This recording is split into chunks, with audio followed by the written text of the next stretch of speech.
दिल्ली के बहुचर्चित शराब घोटाले में आम आदमी पार्टी को भी आरोपी बनाया जा सकता है। इस घोटाले को लेकर जेल में बंद दिल्ली के पूर्व डिप्टी सीएम मनीष सिसोदिया की जमानत याचिका पर सुनवाई के दौरान अतिरिक्त सॉलिसिटर जनरल एसवी राजू ने सुप्रीम कोर्ट से कहा कि आम आदमी पार्टी को आरोपी बनाने पर विचार किया जा रहा है। ईडी और सीबीआई दोनों की ओर से पैरवी करते हुए एसजी ने कहा कि उन्हें कोर्ट को ऐसा बताने के निर्देश दिए हैं।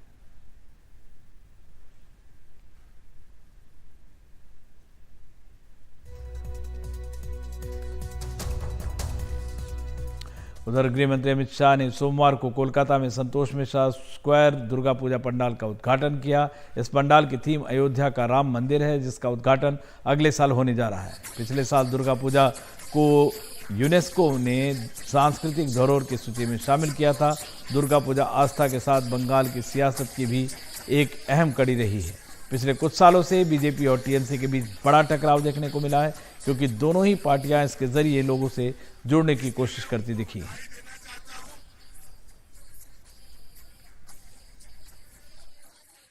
जनवरी में राम मंदिर का उद्घाटन होने से पहले ही उत्तर कलकत्ता के पंडाल में राम मंदिर का उद्घाटन यहां पर कलकत्ता वालों ने कर दिया है।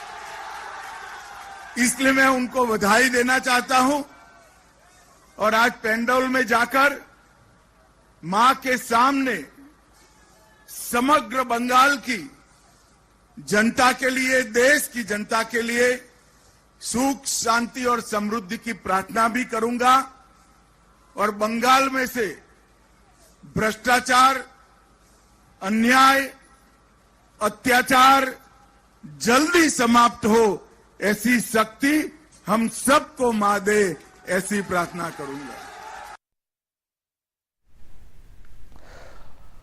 और मिजोरम की 40 सीटों पर 7 नवंबर को चुनाव है। सोमवार को वहां राहुल गांधी ने चुनाव प्रचार की शुरुआत की। 2018 में एमएनएफ ने वहां कांग्रेस को सत्ता से बाहर कर दिया था। मिजोरम में राहुल गांधी ने पड़ोस के मणिपुर की हिंसा को एक बड़े मुद्दे के तौर पर उठाया है। देखते हैं हमारे सहयोगी रत्नदीप चौधरी की ये रिपोर्ट।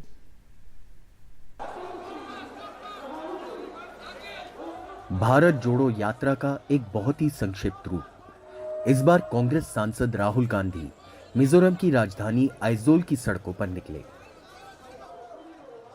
2 किलोमीटर लंबी पदयात्रा में उन्होंने उस राज्य के लोगों से जुड़ने की कोशिश की जिनसे उनके परिवार का करीबी रिश्ता था। जब राजीव गांधी प्रधानमंत्री थे तब ऐतिहासिक मिजो समझौते पर हस्ताक्षर किए गए थे और तब से मिजोरम शांतिपूर्ण है।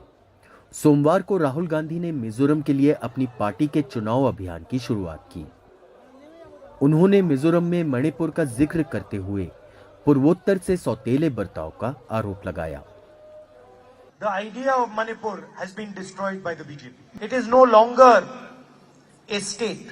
It is now 2 states. People have been murdered, women have been molested, babies have been killed, but the Prime Minister doesn't find it important to travel there.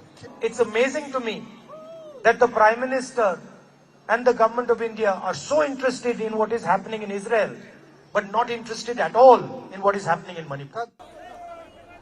Congress ने हाल ही में राष्ट्रीय विपक्षी ब्लॉक इंडिया गठबंधन के अनुरूप 2 स्थानीय पार्टियों पीपल्स कॉन्फ्रेंस और जोरम नेशनलिस्ट पार्टी के साथ मिजोरम सेक्युलर अलायंस का गठन किया है। मिजोरम में इस बार चुनाव में राजनीतिक दांव बहुत ऊंची है और विश्लेषक ये मानते हैं कि कांग्रेस के लिए ये एक अस्वत्य की लड़ाई है और इसीलिए शायद राहुल गांधी खुद 2 दिन लगातार मिजोरम में कैंपेन कर रहे हैं। मगर मिजोरम में ये भी बात हमें मद्देनज़र रखना पड़ेगा कि 2008 से 2018 तक कांग्रेस की सरकार रही थी और इसके बाद मिजो नेशनल फ्रंट बहुत बड़ी बहुमत से जीत हासिल उन्होंने की थी और उस चुनाव में कांग्रेस 40 में से सिर्फ 5 सीट ही जीत पाई थी।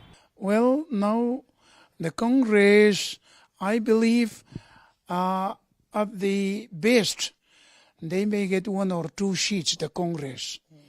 And at the same time, they may be nil also.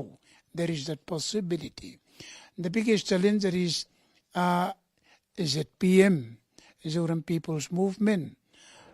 क्षेत्रीय पार्टी जोरम पीपल्स मूवमेंट मुख्य विपक्षी दल के रूप में उभरी है और बीजेपी भी ऐसे सीटें जीतने की कोशिश कर रही है जहां 87% मतदाता ईसाई हैं। इजराइल फिलिस्तीन संघर्ष पर कांग्रेस के नवीनतम प्रस्ताव पार्टी के लिए अपने पूर्वोत्तर भाग्य को बहाल करने के लिए एक कठिन चुनौती है। गुवाहाटी से रत्नदीप चौधरी की report, NDTV India. Madhya Pradesh की सियासत भी गजब है। यहाँ सभी दलों के नेता परिवारवाद के खिलाफ तो पानी पी पी कर बोलते हैं, लेकिन हकीकत ये भी है कि राज्य में सभी बड़े दल परिवारवाद को पालते पोसते हैं। बीजेपी की पहले 4 लिस्ट आ चुकी है, जिसमें कई नेताओं के परिजनों को जगह मिली है। कांग्रेस की पहली लिस्ट आई तो हालात कुछ ऐसे दिखे, नेता पुत्र या परिजन भी इस लिस्ट में हावी रहे। बीजेपी अक्सर परिवारवाद के मामले में कांग्रेस को निशाने पर रखती है। कांग्रेस की पहली लिस्ट इस उम्मीद पर खरी भी उतरी है। मसलन लाहौर से 7वीं बार के विधायक और नेता विपक्ष डॉक्टर गोविंद सिंह के भांजे राहुल भदौरिया को उसी भिंड जिले की मेहगांव सीट से मैदान में उतारा गया है और उनकी समधन चंदा रानी गौर को खरगापुर से मैदान में उतारा गया है। झाबुआ से डॉक्टर विक्रांत भूरिया को टिकट मिला है, जो पूर्व केंद्रीय मंत्री कांतिलाल भूरिया के बेटे हैं। पूर्व सीएम दिग्विजय सिंह के बेटे जयवर्धन सिंह और भाई लक्ष्मण सिंह दोनों को टिकट मिला है। पूर्व डिप्टी सीएम सुभाष यादव के छोटे बेटे सचिन यादव कसरावत से चुनाव लड़ेंगे। इंदौर जिले में प्रेमचंद गुड्डू की बेटी रीना बोरासी सांवेर से उम्मीदवार होंगी। पूर्व कांग्रेस सांसद सत्यव्रत चतुर्वेदी के भाई आलोक चतुर्वेदी छतरपुर से लड़ेंगे। पूर्व नेता प्रतिपक्ष सत्यदेव कटारे के बेटे हेमंत अटेर से चुनाव लड़ेंगे। वहीं पूर्व मुख्यमंत्री अर्जुन सिंह के बेटे अजय सिंह चुरहट से। बीजेपी इस मामले में हमलावर तो रहती है, लेकिन अकेले भोपाल में उसने 3 नेताओं के रिश्तेदारों को टिकट दिया है। भोपाल मध्य से ध्रुव नारायण सिंह, जो पूर्व मुख्यमंत्री गोविंद नारायण सिंह के बेटे हैं। भोपाल के गोविंदपुरा से कृष्णा गौर, जो पूर्व सीएम बाबूलाल गौर की बहू हैं। भोपाल के नरेला से बीजेपी के दिवंगत दिग्गज नेता कैलाश सारंग के बेटे विश्वास सारंग मैदान में हैं। इसमें एक नहीं है, दिग्विजय सिंह का तो पूरा परिवार है ही। नेता प्रतिपक्ष गोविंद सिंह भी एक ही लड़ाई लड़ रहे थे, खुद को, उनके भांजे को और एक उनके रिश्तेदार को। और अलीराजपुर के अंदर तो गजब ही हो गया। जिनको टिकट मिली है देवर और भाभी, सारे रिश्तेदारों को कांग्रेस यहीं तक सिमट गई है। जब कांग्रेस के अंदर जो कार्यकर्ता है, तो बेचारे आप देख रहे होंगे जब से सूची जारी हुई है क्या काम शुरू हुआ है, लोग कहने लग गए। तो इसलिए ये परिवारवाद की गारंटी जो प्रधानमंत्री जी ने कहा, ये मध्य प्रदेश के चुनाव में कांग्रेस ने साबित किया है कि कांग्रेस किसी बात की गारंटी है तो परिवारवाद की गारंटी है। कांग्रेस किसी बात की गारंटी है तो अपराधीकरण की गारंटी है, भी सिद्ध कर दिया इस सूची ने। परिवारवाद, वंशवाद, अगर बीजेपी इस पर राजनीति करती है तो सबसे ज्यादा बीजेपी के अंदर खुद है। भारतीय जनता पार्टी ने 4 मुख्यमंत्री पुत्रों को टिकट दिया हुआ है अभी तक की सूचियों में। परिवारवाद की भेंट चढ़े हैं। भोपाल जिले में आज हम खड़े हैं, यहाँ 7 विधानसभा हैं। एक स्वर्गीय कैलाश सारंग जी के पुत्र लड़ रहे हैं चुनाव, दूसरा स्वर्गीय बाबूलाल गौर जी की बहू लड़ रही हैं चुनाव। कार्यकर्ता का क्या हुआ उन सीटों पे? ये मैं इसलिए कह रहा हूँ कि बीजेपी इस बात पर राजनीति करती है। टिकट उसको दिया जाता है जिसका वर्चस्व होता है, जिसकी लोकप्रियता होती है, जिसकी सक्रियता होती है। उसके बाद अगर वो किसी का नेता पुत्र है तो वो मैटर नहीं करता। लेकिन भाजपा अगर राजनीति कर रही है तो हमने एक लंबे नाम गिना दिए, जवाब दे इस पर बीजेपी। लिस्ट को लेकर दूसरा सवाल ओबीसी की भागीदारी पर है। कांग्रेस इन दिनों प्रेस कॉन्फ्रेंस में पत्रकारों से ओबीसी की नुमाइंदगी पूछती है, लेकिन 144 की लिस्ट में उसने 39 यानी 27% ओबीसी उम्मीदवारों को टिकट दी है। बीजेपी ने 136 में 40 ओबीसी यानी 29% ओबीसी उम्मीदवारों को टिकट दी है। मध्य प्रदेश में ओबीसी की आबादी 52% से अधिक है। इन आंकड़ों से कांग्रेस में इतनी नाराजगी हुई कि मीडिया सेल के उपाध्यक्ष अजय यादव ने इस्तीफा दे दिया। एक पूर्व सांसद, एक पूर्व विधायक सहित 3 और नेताओं ने इस्तीफा दिया है। यह विश्वास दिलाया गया कि पिछड़े वर्गों को उनका हक एवं अधिकार इस विधानसभा चुनाव में मिलेगा, परंतु टीकमगढ़ जिले में जहां पिछड़े वर्ग के मतदाताओं की संख्या 70% से अधिक है, वहां तीनों सामान्य क्षेत्रों पर केवल एक ही वर्ग के प्रत्याशी बना दिए गए, जबकि तीनों ही प्रत्याशी पिछला चुनाव भारी अंतर से हारे हुए हैं। ये पिछड़े वर्गों के साथ अन्याय है, धोखा है। सबसे रोचक, कांग्रेस कर्नाटक से मध्य प्रदेश के चुनाव में भी हनुमान जी की एंट्री करा चुकी है। यहां तक कि मुख्यमंत्री शिवराज सिंह चौहान के खिलाफ बुधनी से टिकट भी टीवी सीरियल में हनुमान का किरदार निभाने वाले विक्रम मस्ताल को मिला है। ये भी मजेदार है कि बीजेपी के सनातन के सामने कांग्रेस अपना शुभ मुहूर्त लेकर के आई है। पार्टी ने देवी पक्ष यानी शारदीय नवरात्र के पहले दिन सुबह 9:09 पर अपनी पहली सूची में 144 नामों का ऐलान किया, जिसका योग भी 9 है। वैदिक विद्वान मानते हैं कि 9 अंक नवदुर्गा के आशीर्वाद और शुभ फल का द्योतक है। भोपाल से अपने कैमरा सहयोगी रिजवान खान और अमृतांशी जोशी के साथ अनुराग द्वारी, एनडीटीवी इंडिया। और अब बीजेपी मुस्लिम वोटरों को साधने की कोशिश कर रही है। लोकसभा चुनाव के मद्देनजर भारतीय जनता पार्टी पूरे देश भर में अल्पसंख्यक स्नेह संवाद यात्रा चलाएगी। साथ ही सूफी समाज तक पहुंचने की कोशिश हो या फिर पसमानदा समाज को जोड़ने की कोशिश, इसे लेकर अभियान चलाएगी। बीजेपी की नई रणनीति। दिसंबर से जमीन पर एक्शन तो दिखेगा, लेकिन उससे पहले इसका पूरा खाका तैयार है और तैयारी भी। पहले जोर पासमानदा मुस्लिमों को लेकर था, लेकिन अब इसका स्वरूप अल्पसंख्यक स्नेह संवाद यात्रा के तौर पर होगा। हमने पासमानदा को लेकर एक बड़ा कार्यक्रम किया है, अब हमने उसका स्वरूप बदल दिया है। अब उसको हम अल्पसंख्यक स्नेह संवाद यात्रा के रूप में एक नया डिजाइन किया हुआ कार्यक्रम लोगों के बीच में, खास करके पूरे भारत में अलग अलग राज्यों में इस कार्यक्रम को हम करने जा रहे हैं, जिसकी अध्यक्षता अल्पसंख्यक मोर्चे के राष्ट्रीय अध्यक्ष करेंगे और तमाम जो बड़े लीडर हैं वो राज्य में, जब हम दिसंबर के बाद अलग अलग राज्यों में इस यात्रा को लेके लोगों तक पहुंचेंगे। इस यात्रा में बीजेपी का फोकस लोकसभा की उन 65 सीटों पर खास तौर पर रहेगा जहां मुस्लिमों की आबादी 33% से लेकर 98% तक है।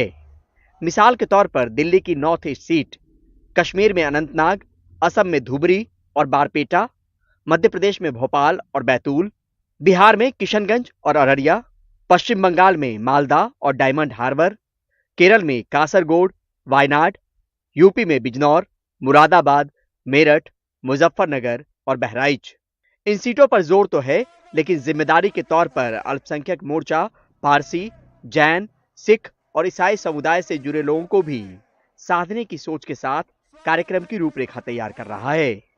अल्पसंख्यक मोर्चा के लोग पसमानदा समाज में बैठकों के माध्यम से, चर्चा के माध्यम से, संवाद के माध्यम से योजनाओं को लगातार पहुंचाने का काम कर रहे। हमने अभी एक सूफी समाज अभियान शुरू किया हुआ है, जिसमें जो अल्पसंख्यक समाज में सूफी समाज के लोग हैं उन तक पहुंचकर उनकी कठिनाइयां क्या हैं, उनकी परेशानियां क्या हैं, वो किस प्रकार से सरकार से जुड़कर उनको लाभ पहुंचाया जाए और वहां पर जो अधूरे काम है, उनकी समस्याएं हैं, उसको सुलझाया जाए।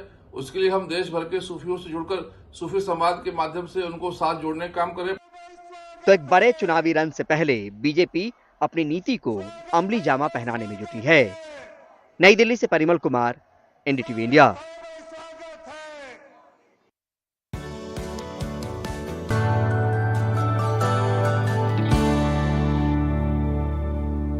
देश के पहले regional rapid transit system RRTS का दिल्ली गाजियाबाद मेरठ कॉरिडोर का 17 किलोमीटर लंबा पहला फेज पूरी तरह से तैयार हो गया है। प्रधानमंत्री नरेंद्र मोदी 20 अक्टूबर को इस रैपिड रेल सेवा का उद्घाटन करेंगे। शनिवार से इसे जनता के लिए खोल दिया जाएगा। देश का पहला high speed high frequency transit system है। देश की पहली हाई स्पीड रेल सेवा का उद्घाटन 20 अक्टूबर को होने जा रहा है। शुरुआत साहिबाबाद से दुहाई डिपो के बीच होगी। इस रैपिड रेल में 6 कोच होंगे। 17 किलोमीटर की दूरी। शुरुआत में 15 मिनट पर गाड़ी मिलेगी। हर स्टेशन पर ठहराव 30 सेकंड। मेट्रो की तर्ज पर महिलाओं के लिए एक अलग कोच और इसमें 50% से ज्यादा महिला स्टाफ होगी। रैपिड रेल सेवा का साहिबाबाद स्टेशन पूरी तरह से तैयार है। Regional rapid transit system Meerut से लेकर दिल्ली तक के बीच जो लोग रहते हैं उनके लिए एकदम एक नया अनुभव होगा। अभी फिलहाल अगर आप मेल एक्सप्रेस से मेरठ से दिल्ली आते हैं तो करीब 1.5 घंटे का वक्त लगता है। अगर आप लोकल ट्रेन से मेरठ से दिल्ली आते हैं तो हो सकता है आपको 2 घंटे से भी ज़्यादा का समय लगे। लेकिन जब RRTS सिस्टम पूरी तरह ऑपरेशनल हो जाएगा जून 2025 तक, तो आप इस दूरी को, जो करीब 82 किलोमीटर की दूरी है, महज 55 से 60 मिनट में पूरी कर सकेंगे। दिल्ली से मेरठ के बीच 82 किलोमीटर की रैपिड रेल सेवा जून 2025 तक पूरी तरह से तैयार हो जाएगी। इस नेटवर्क में कुल 14 स्टेशन होंगे। रीजनल रैपिड ट्रांजिट सिस्टम देश का पहला semi high speed rail network है जो जून 2025 तक पूरी तरह से ऑपरेशनल होगा।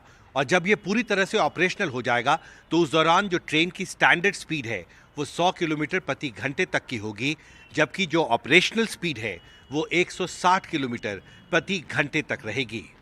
प्रधानमंत्री नरेंद्र मोदी ने 30,274 करोड़ के इस प्रोजेक्ट का 8 मार्च 2019 को आधारशिला रखा था। दिल्ली से शुभांग और कैमरा पर्सन कानन पात्रा के साथ हिमांशु शेखर, एनडीटीवी इंडिया।